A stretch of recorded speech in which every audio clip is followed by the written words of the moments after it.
Salam harmoni, hidup sekali, hiduplah penuh arti.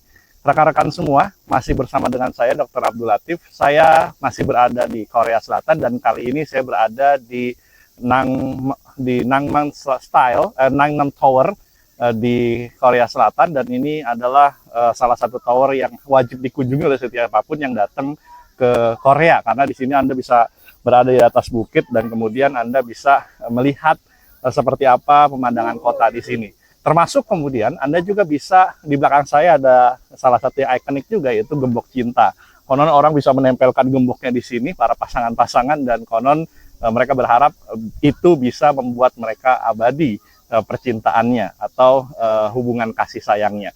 Dan kali ini saya tidak akan bercerita tentang hal-hal yang berbau percintaan, tapi kali ini saya akan bercerita tentang bagaimana kita bisa meningkatkan kemampuan kita untuk berkomunikasi, untuk public speaking, karena setiap orang boleh dan berhak menjadi seorang pembicara yang handal.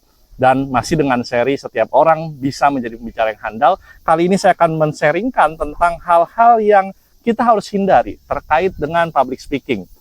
Ada berapa? Ada 4 hal yang harus dihindari dari sisi hal yang negatif dari diri kita. Yang pertama apa? Yang pertama adalah negatif tentang diri sendiri. Saya kali ini bicaranya tentang mindset. Dan mindsetnya adalah seringkali kita membuat diri kita ini masuk ke dalam jurang kegagalan karena pikiran kita sendiri yang menyebabkannya.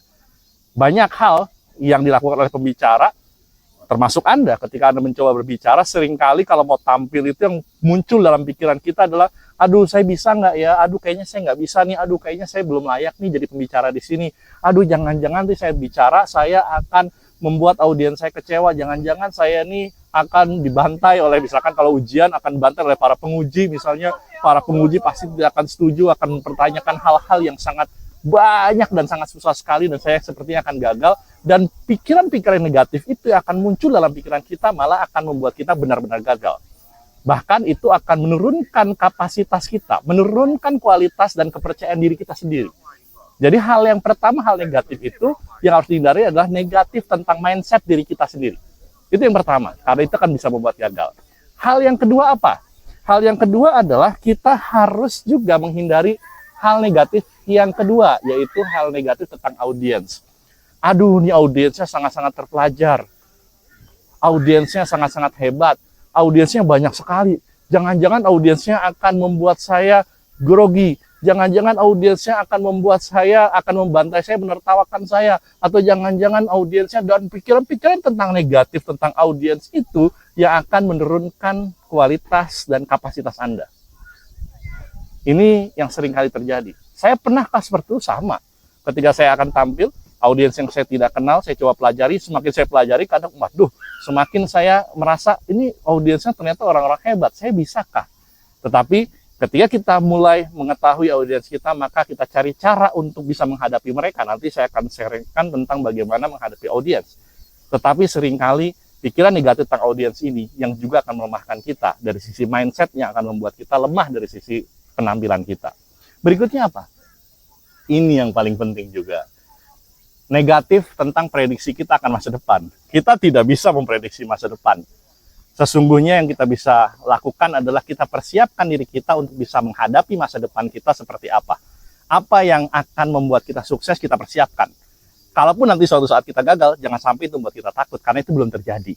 Nah, ketakutan akan prediksi, bahkan saya sebutnya bukan prediksi, sebenarnya adalah wanti-wanti diri kita, atau bahkan kita sebutnya adalah ini pikiran negatif yang mestinya tidak muncul dari Anda.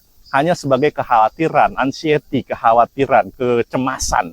Dan lagi-lagi, kita tidak bisa memprediksi masa depan. Yang kita bisa lakukan adalah kita memproyeksikan dan menyiapkan diri kita yang terbaik. Apapun yang terjadi, yang penting kita sudah berusaha semaksimal mungkin. Urusan lain nanti ditentukan oleh hasil yang ditentukan oleh Yang Maha Kuasa. Dan berikutnya apa? Hal negatif yang keempat adalah negatif tentang masa lalu. Mohon maaf, negatif tentang masa lalu. Apa ini? Trauma. Saya ulangi ya, negatif tentang masa lalu itu apa? Trauma. Seringkali mungkin Anda pernah mengalami gagal, dikecewakan, dicaci maki mungkin ya oleh orang yang melihat Anda, atau di istilahnya itu apa? Ada yang mencemooh Anda, ada yang mungkin meledekin Anda, ada yang marahin Anda, atau mungkin Anda pernah gagal saat ujian. hal itu seringkali menjadi sebuah traumatik dalam diri kita dan membuat kita kembali ketika akan tampil dan menghadapi hal yang serupa, kemudian ketakutan itu kembali muncul, trauma itu kembali muncul. Saya banyak trauma ketika bicara tentang public speaking. Saya pernah dimarahi, saya pernah diketawain, saya pernah juga menghadapi hal-hal yang sangat-sangat buruk, bahkan slide-sliding saya pernah terbuka dan lain sebagainya, bahkan saya juga pernah gagal dalam sebuah ujian, dan banyak sekali. Tetapi lagi-lagi, itu akan menjadi hal traumatik kalau kita tidak menyelesaikannya. Pasti akan muncul sesekali, tapi ketika kita bisa menghadapi itu, maka hal tersebut akan mudah nantinya kita bisa meniti kesuksesan kita. Lagi-lagi 4 hal yang harus kita hindari, hal negatif. Yang pertama adalah negatif tentang diri kita.